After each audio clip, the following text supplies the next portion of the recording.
What's going on, everyone? The Erd Lord is here. Welcome back to another The Ones Who Live vlog for a review for.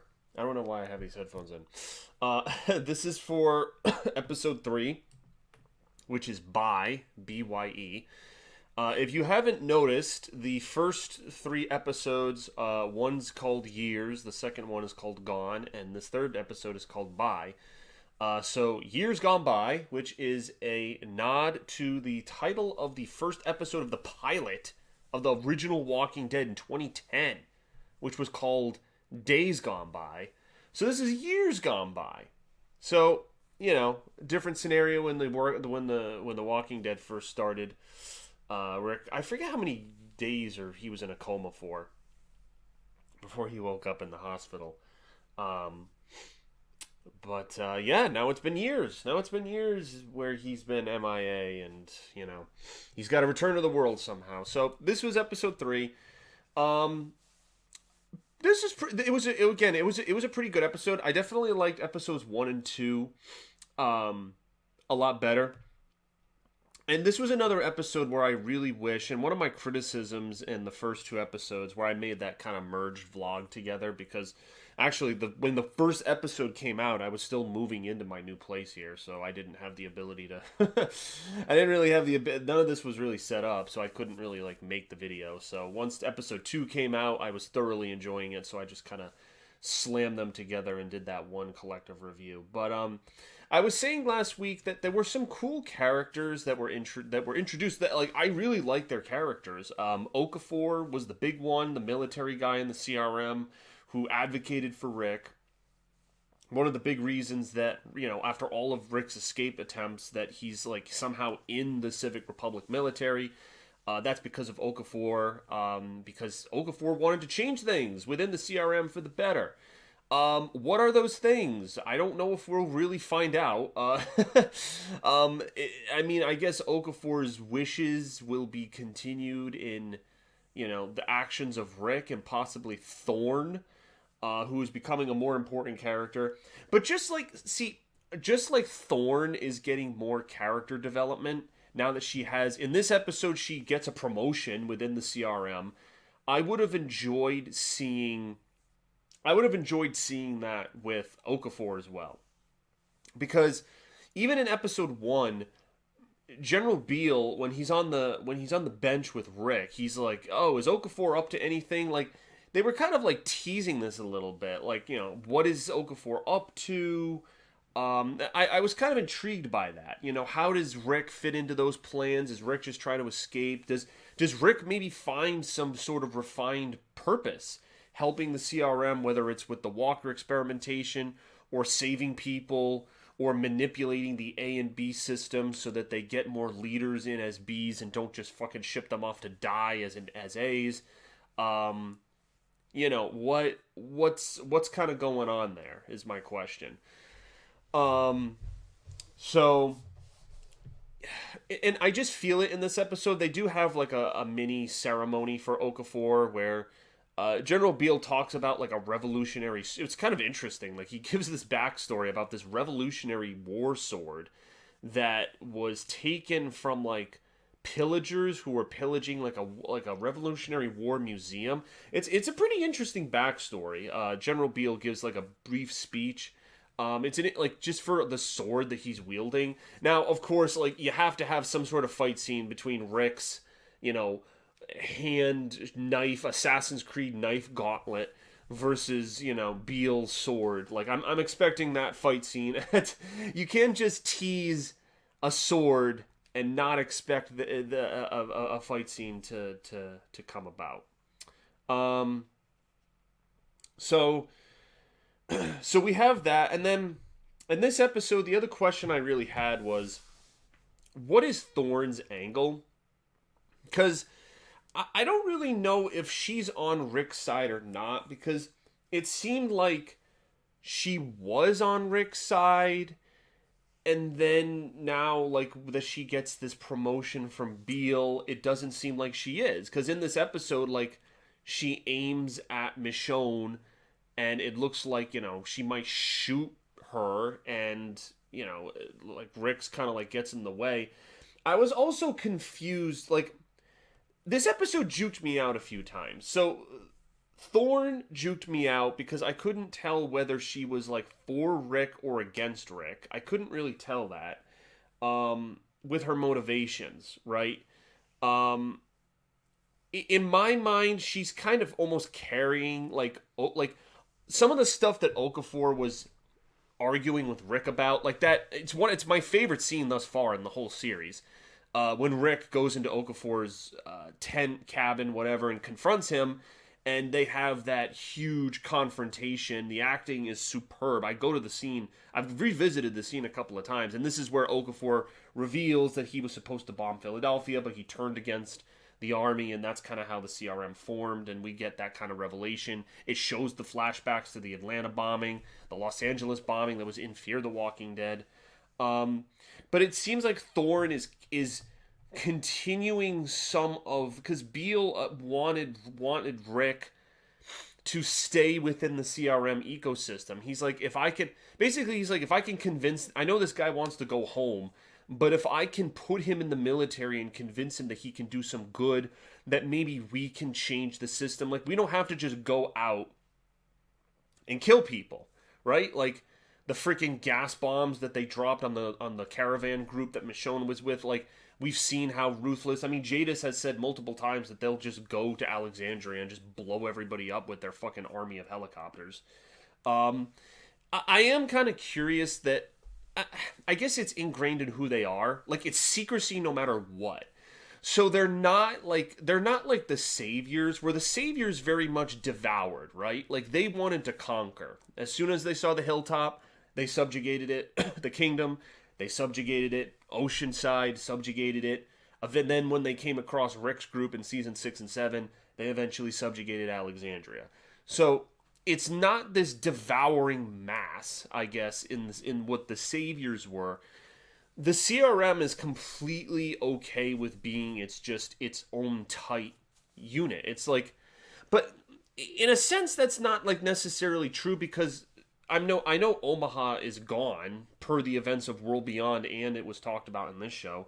They do have Portland, so their mass stretches from Portland to Philadelphia. They have the whole land mass, and we've seen them in Fear the Walking Dead. So they've been to Texas, where the nuclear shit. I haven't watched a lot of the seasons of Fear the Walking Dead, but I know there was the episode I did watch. I did a review of it where Althea meets Isabel, who was a CRM soldier. And then I guess they were involved in some other scenes. I think there's a scene, I saw this very famous scene where Morgan uses a cannonball to like kill 2 CRM soldiers. I don't know. It seemed random as all hell, but it seems like they're kind of like up to no good. Like, they're just trying to like get people for their experimentation and stuff. But like, they almost want both, right? They want their military to do these reconnaissance missions, which is how, and Jadis actually reveals it when we have the flashback. She's like, yeah, I came into contact, like, she finally confesses something that we've been wondering since season 7, when we were introduced to Jadis and the Scavengers, that like, what's going on with her group? Like is there something extra funky kind of going on? Simon, if you remember, before he murders her whole group, asks this as well. The whole mystery behind, the helicopter, the radio walkie that she had, it was like that mystery lingered for years. And so she reveals that she, came in contact with them, and she set up a deal. Like, for her and her group of people, the Scavengers, it was essentially, they were scavengers. They basically just captured people and traded them for supplies. And if you guys remember in season 7, like, she captured Gabriel and was gonna trade Gabriel to the CRM, except that's when Rick and the group found them, and then Jadis like renegotiated with Rick, but only because she had renegotiated with Negan. And if you remember that deal, her deal with Negan and the Saviors was that she was going to have, it was either 10 or 12 people they were arguing. I don't know how I remember this shit. I literally, I mean, this is like years worth of Walking Dead lore that's just like ingrained in my mind. But yeah, she wanted some of Negan's Saviors to trade to the CRM. So like everything she does, even the deals that she made in the war against the Saviors, that was so that she could get people to give to the Civic Republic, so that she could increase her position. So, and I don't know, I'd be curious to know if her other, you know, like the tall guy and the girl, like, they didn't have names, but they were the other people in the scavenger group with her. I wonder how many of that, like, were they in on the CRM thing? Because, like, Jadis is putting, like, the A and B thing on, like when she captures Rick in season 8, she puts A on the container.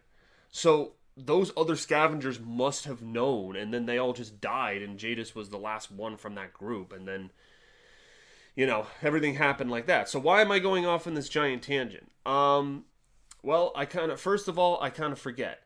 Second of all, my original point at the beginning was trying to figure out, you know, why they were killing off some of the very famous characters, or not famous, new characters that have been introduced so far. The little guy that was traveling with Michonne that had those little rocket launchers, Okafor, like, these were characters we were just getting introduced to, and now, like, they've just been cut. And I was very complimentary of episodes 1 and 2, and I think episode 3 is good. But I do get the sense that, like, the pace is picking up. And it's because we only have 6 episodes, right? Like, again, the fact that this is a limited series where we're only getting 6 episodes, and there is no announcement of, like, what's coming after. Like, there's the promise from Gimple that the spin-offs might merge together into some other show, but there's no confirmation on that. And there have been rumors that there is, like, a to be continued at the end of these 6 episodes. Like, we won't know, right? In a few weeks, in a month's time, once episodes 4 or 5... That's the thing that sucks. Like, I've been enjoying these episodes. I've been enjoying The Walking Dead being back in such a peak form. Because I'm not gonna, like... The Negan, Maggie, and Daryl show, like... Those shows have... Like, there's things to enjoy about that. But once the limited 6 episode series is done, I am going to be immensely empty. Unless there's some promise of something that comes after. Like, if there's a ... like Rick and Michonne escape, but the CRM is coming to kill everyone at the Commonwealth, and we get that Commonwealth CRM war that I've been hyping up and hoping that we get. You know, if there's some type of to be continued, I'll be excited then. But... you know, like, if they just try to wrap everything up, then I'm like, well, like, what am I watching? Like, what's the end goal of the Daryl, Carol, Negan, Maggie shows? Like, what is the end goal there?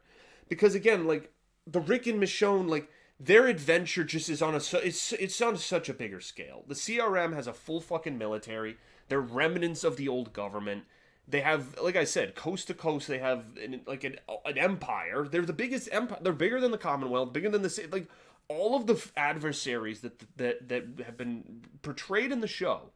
They are bigger than all of those adversaries combined, and it's just like, how am I supposed to feel threatened by, you know, fucking the woman from Ozark that Negan is negotiating with in the season finale of Dead City? Or, you know, I've always suspected that the French people, those French nationalist people that are experimenting with the Walker variants, I thought because of their black outfits, they might be like an international part of the CRM. But it doesn't seem like they are. There's no reference to the CRM in season 1 of the Daryl show, and I'm highly doubting when Carol comes into the picture in season 2 that they're going to do anything. So, yeah, I guess I'm feeling the constraints, I guess, of this being only 6 episodes. Like, episodes 1 and 2 did such a good job because they were trying to adequately establish 2 things. Episode 1 was, how can we accurately show how much time has passed for Rick the struggle of his scenario, the characters around him. How do we do that? And episode 1 just did it so damn effectively. And the episode on its own was fucking a 10 out of 10. Episode 2 did that with Michonne. What's she been up to? She's been gone from the main show for a while. What's her journey? Where is she going? How is she traveling? And then it's like, okay, now she's integrated with Rick and the CRM. And now episode 3 shows Michonne part of the system. She is now a consignee, stabbing the walkers. She's, like, and then they put her in the Thorne, again, this is me trying to figure out Thorne's angle, puts Michonne in the military. And you see, like, I think the thing that I appreciated in this episode the most, and I apologize that there's so many thoughts and things going on in this episode and just the series at large that I'm trying to kind of piece together like a puzzle. So apologies if I'm all over the spectrum here. But they did bill this as a romance, right? Like Scott Gimple said, like, this is a love story between Rick and Michonne. That is probably the most evident, like, other than, like, the massive reunion and makeout session that they have in episodes 1 and 2. This episode was the most of that kind of, like, Romeo Juliet kind of thing, because they can't be together. They're stuck almost like, the famous warring families of the famous Shakespeare play, Romeo and Juliet. They're in a totalitarian entity, which is in their case the CRM, and because of circumstance they can't show public displays of affection. Whenever they want to, they have to sneak away, like fucking Romeo and Juliet. He's passing her notes.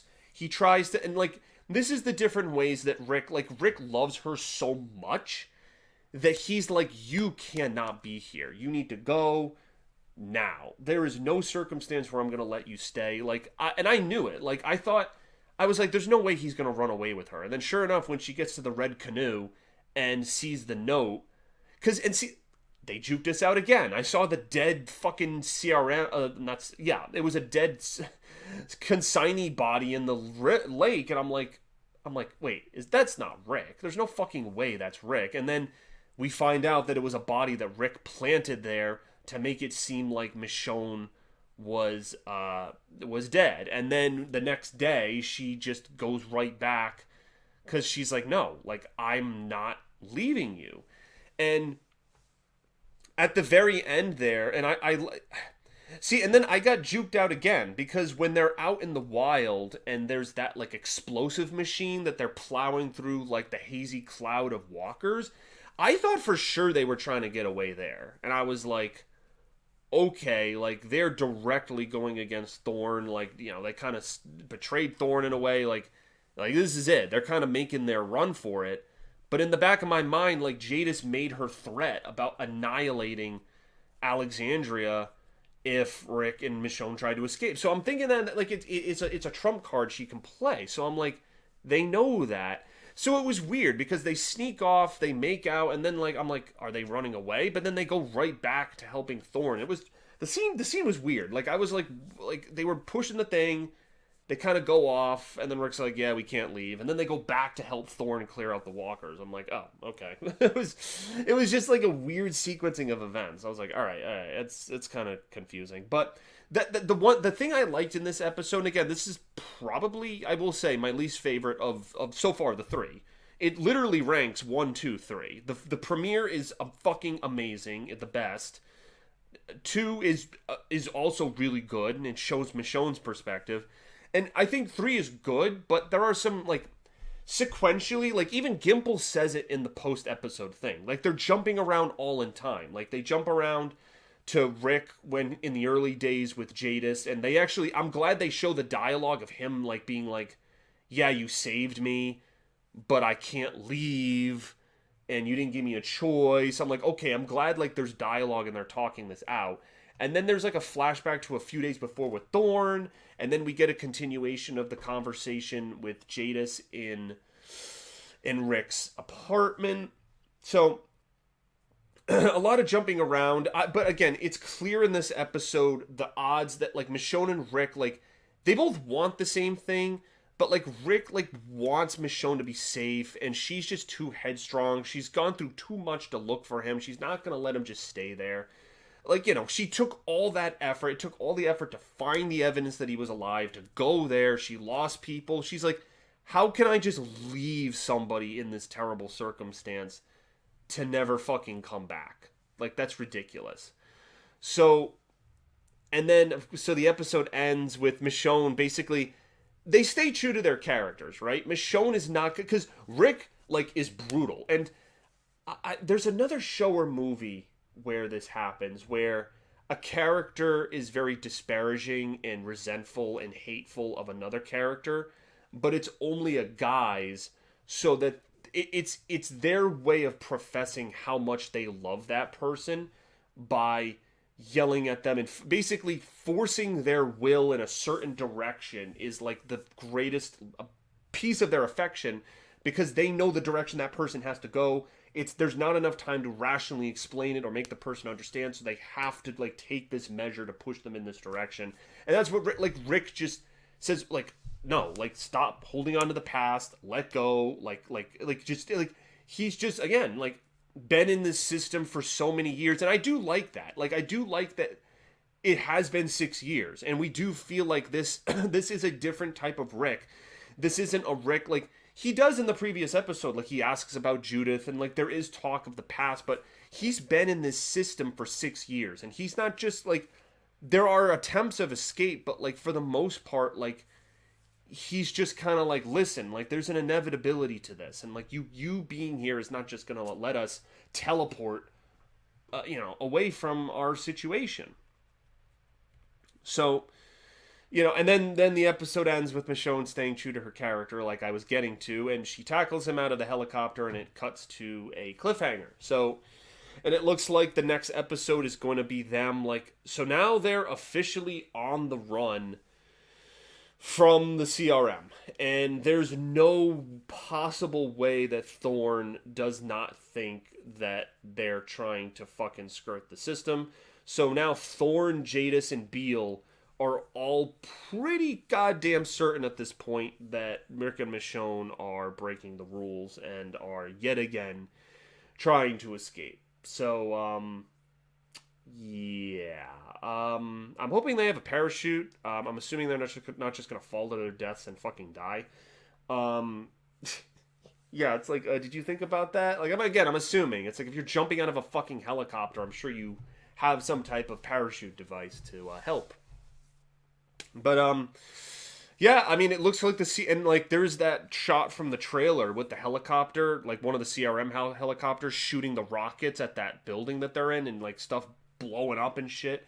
So I'm thinking that, like, they're on the run. Like, this is just kind of like, the gauntlet's kind of thrown. And again, like, this is where I'm kind of like aggravated that this is only 6 episodes, because if you had more episodes, like, you could have done more with, you could have kept Okafor alive for a few episodes. You didn't have to do like this, them jumping out of the copter and trying to officially escape the CRM. Like, you could have had more of us getting to know the people, the community of the CRM, because I don't feel like I know it too well. Like, they had a couple of scenes of Rick, like, in and about, like, the actual community, like with the wind turbines on top of the moss covered buildings. They had the French fries. They did meet the person who made the fucking drawings on the iPhones, which is what Michonne finds. That was really cool. It shows some of the society of the CRM and also connects to the plot point that helped Michonne find Rick. That was really good. But, like, I want more of that, right? Like, again, like, Okafor got cut. Like, some of these, you have to, right? Again, but this is the problem with having it only be 6 episodes. And, like, this, building up to this was my biggest concern. I'm like, oh, great. Like, how are they going to tell this entire story in fucking 6 episodes? To their credit, they are exceeding my expectations. They are doing a better job than I thought. But I can still see some gaps of where things could have been tighter. But the length, like, the number just doesn't let you do. And I said this with Game of Thrones in seasons 7 and 8. When those two seasons had only 7 and 6 episodes, and I don't need to get into that, but the massive, if anyone's watched Game of Thrones, the massive number of pacing and teleporting problems the show had for those two seasons, the final two seasons in particular, a lot of it was caused by the fact that there wasn't the standard 10 episodes that the other seasons were accustomed to, and it felt like, we got to shove everything into a very limited time box, so we just gotta go, and it's just who set that, right? Like, was it Gimbal? Was it AMC? Did Andrew Lincoln only want to do a certain number, and then he's like, that's it, I'm tapped out, like, enough fucking infinitely playing Rick Grimes? What was the answer, right? Like, that's what I want to know. So, yeah, but it's been good, right? Like, I didn't enjoy this episode as much as 1 and 2. I did, again, there were things I really liked, like the dance, Michonne and Rick's, like, really, really touched on the romance piece of them doing stuff for the best of each other and the decisions they make. There was a lot of spotlight on Jadis's character. The freaking haircut comment, I was laughing so hard. Like, I wish I was doing a reaction. Like, when Rick, like, basically said, it almost broke the fourth wall, because I see everyone online saying that Jadis's haircut sucks. And he fucking insulted the haircut, and I was like, oh, and she's still trying to flirt with him. I'm like, oh my god, I'm getting, like, season 7 vibes when she was, like, trying to fucking flirt with him. She's like, oh yeah, I lay with him after. Like, when they're preparing against the Saviors, I'm like, oh my god, this woman is still trying to fucking weasel in with Rick, even though Rick's lover is literally there. I kind of wanted a scene between Michonne and Jadis. I'm disappointed that I might still get one. We might still get one. It'd be a missed opportunity not to. But they caught eyes, and she's like, oh, she sees me, and then she just kind of like just bolts. But that's when Rick snaps, because he knows that Michonne is gonna be like even more pestering now that she sees Jadis. And that's when Rick just is like, enough, like it's over between, like, we can't continue what we were. I'm stuck here, leave. And then that's kind of how things play out, and what leads Michonne to do what she did. So yeah, decent episode. Again, like, I still think, like, as the episodes go on, the number of episodes problem, like, we're halfway done, guys. We are halfway fucking done. This is the 3rd episode. We have 4, 5, and 6, and that's it. Like, oh no, I was just starting to enjoy this. It's just like, the regular Walking Dead season, when you'd have 8, like, at least give us 8. Like, 8, I would have been like, okay, like, that's cool. Because maybe then you get an extra episode with Okafor. We could give more character development to General Beale, maybe, because, I see, we've had some scenes with him, but, like, I don't get, like, a threatening menace vibe. Like, I'm not sure what I'm supposed to be getting from Beale. Like, it's evident, like, yeah, he's the commander, he's in charge.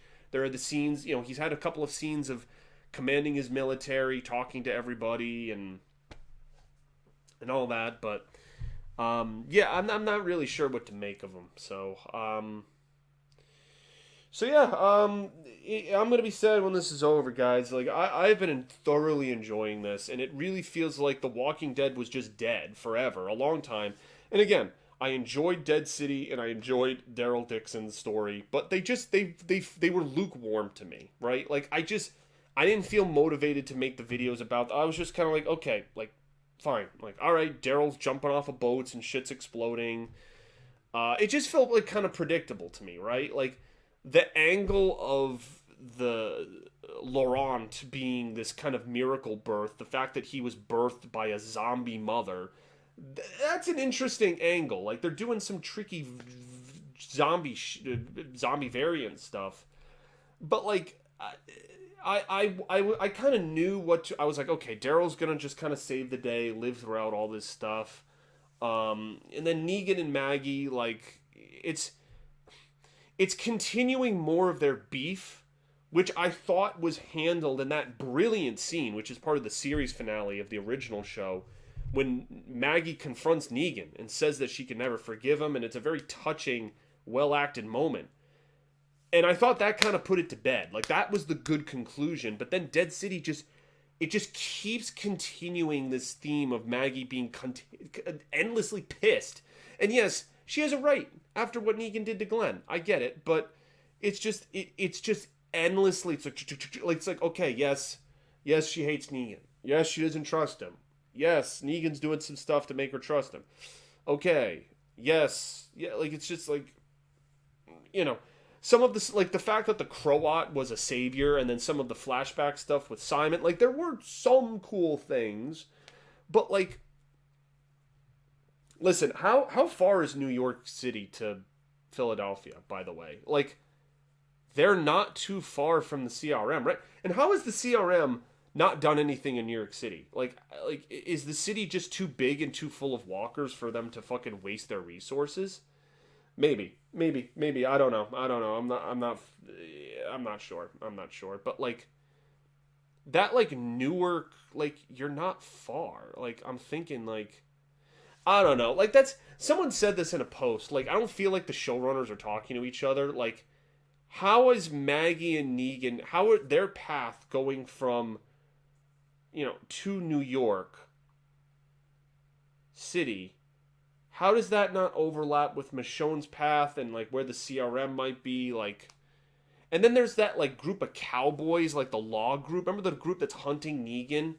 Like where is their jurisdiction? How does that not overlap with, and they kind of have hats similar to the group that Michonne was traveling with. Like, how does their jurisdiction not overlap with what the CRM's trying to do? Like, I don't know. This is where, like, when Gimple's the master of his universe, like, these are some of the things where I'm like, dude, like, can you, like, tighten this stuff up? Like, if you are gonna lead this all into something, please do it.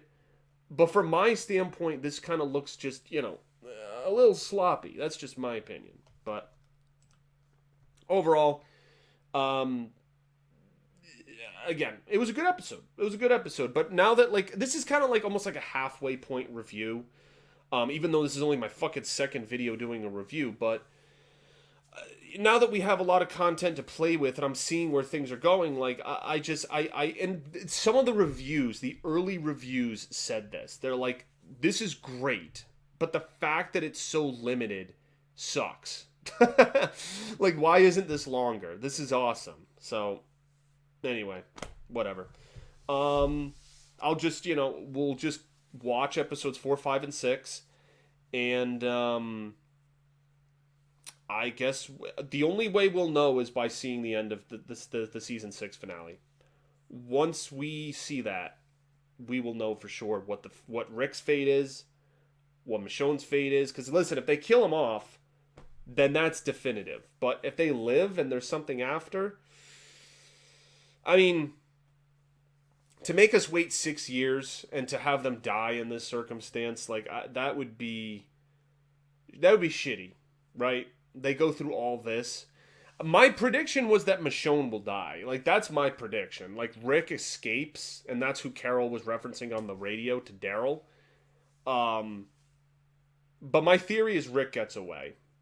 Either Rick gets away and Michonne doesn't.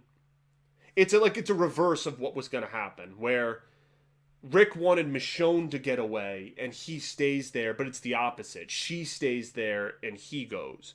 So basically someone has to be, Rick says this, like, someone has to be a contingency, because there's no way they defeat the CRM in 6 episodes. There's just no way. It's too big, it's too powerful.